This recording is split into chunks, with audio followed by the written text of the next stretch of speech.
Hello, my name is RJ Rodriguez, and I'm one of your fellow classmates in the Child Development course. And this is going to be my honors project. So, just for quick context, if you don't know what the honors project is, it is an additional project to the class course that I do through the honors program here at Estrella Mountain. So it's just so that I can get additional learning and sort of do my own research through the honors program. And so I chose to do additional research on social media and child development, kind of meshing the two and seeing how it sort of changed how children develop now in the 21st century and seeing how social media has really left its mark on children. So I had a lot of influence in social media and choosing this topic because I'm a product of growing up in the age of social media. Me myself, I know firsthand, the benefits from growing up in social media age, but I also know that there are issues and things that need to be fixed. So although growing up in social media, it's really connected me to multiple types of people all throughout the world, and it's sort of made me have a different understanding of the cultural diversity that lives in the United States and across the globe.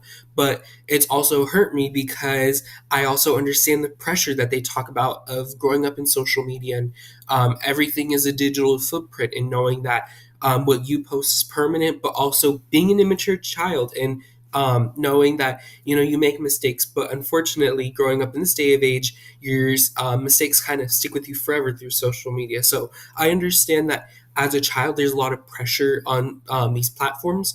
So I wanted to really, research it and see for myself, the influence that social media has had on changing the children and seeing how it affects their development. So, what more specifically my project was about. So, my project was to take note of the impact on adolescents on social media platforms. So, that was more so my research paper was specifically researching how it's affected child development. But the product that I would like to see out in the public was a parent brochure that I made about informing them about what platforms are best for for their children, or what platforms are best suited for them, or what is the right age to actually join these platforms. Questions that parents might not know because maybe they're not active on social media, or maybe they want some sort of person that's completed research and has witnessed the different types of issues that children have faced when joining these platforms. So it's a concerned parent who wants to know what's best for their child, which at the end of the day is a parent's goal. So my brochure was hopefully going to sort of serve as that purpose.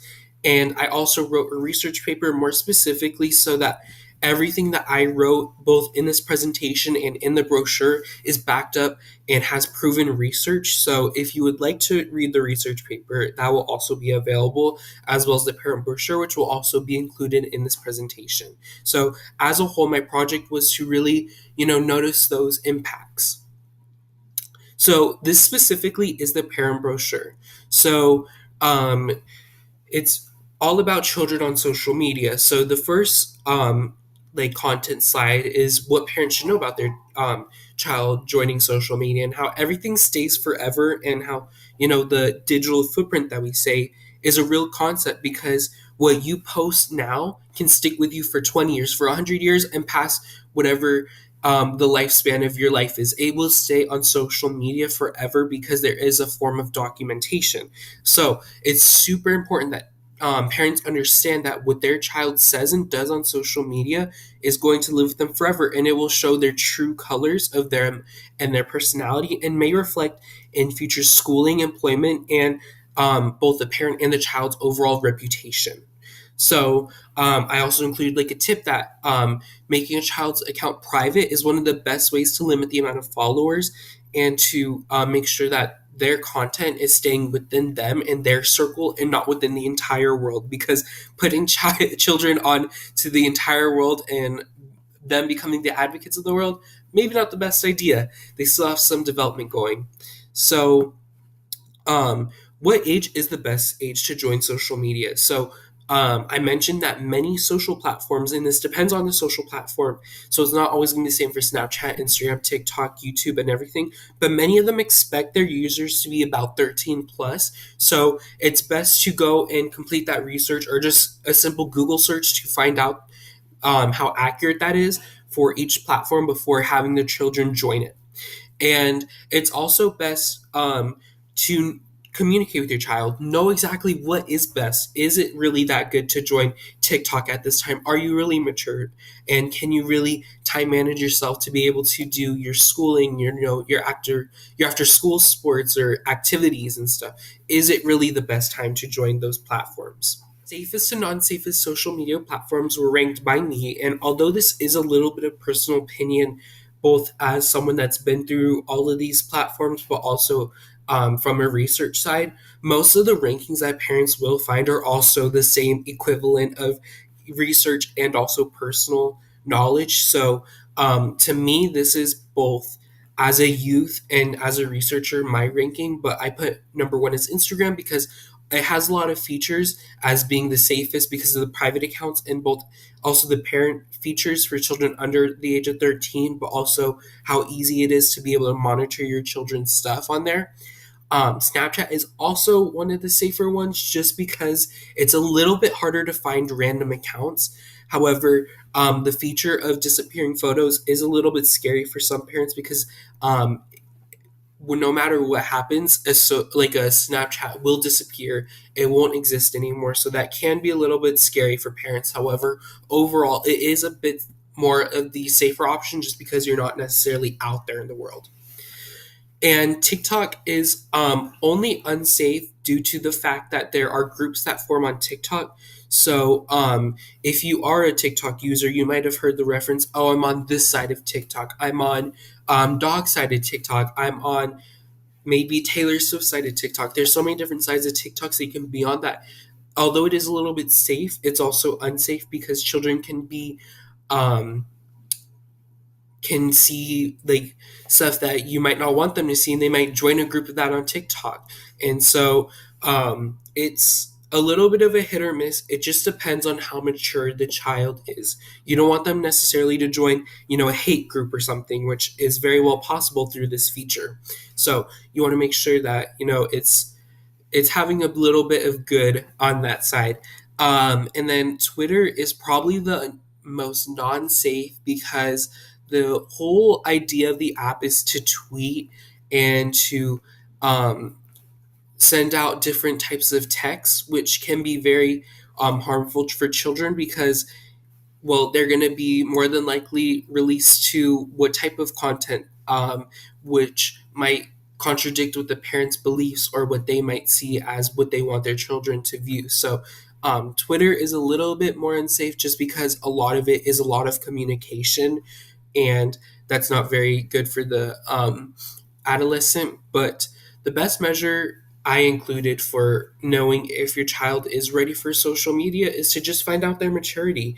If you know that your child is um, not mature enough to handle maybe the messages that they might find on social media, or they might go and do things that you don't want them to do, it's best to have that conversation now and be able to know your child before just throwing them into these social platforms because in the title it is social and you don't want them to get in with the wrong crowds. So that was the whole purpose of the brochure, was to kind of give a breakdown of necessarily what's safe and what's not safe for the children, based on my evaluations and also my research. So um, the goal is for parents to feel more informed about their child being on social media. It's not necessarily to be like social media is bad, because it is not always bad, but it's best that they stay informed and know what's happening on those platforms. And then this slide's a little bit tricky to get to. So how I specifically conducted this research. So I first of all found resources. I found resources talking about how social media has impacted child development, but also how social media platforms have dealt with the audience of children and sort of different things that they've implemented into their platforms to be more safe and be able to provide parents with that security. So I was also able to mix in, as I mentioned before, my knowledge as a Gen Z member, because I think that's so important, because I have seen, my peers fall into the bad parts of social media.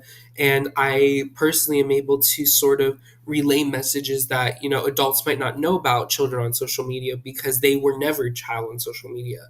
So I used my resources, but I also conducted a few interviews and got some quotes from like my parents who, they felt confident enough to release their child into social media. So I wanted to get a parent's perspective as well, and possible peers who have incited me into having more knowledge about children on social media.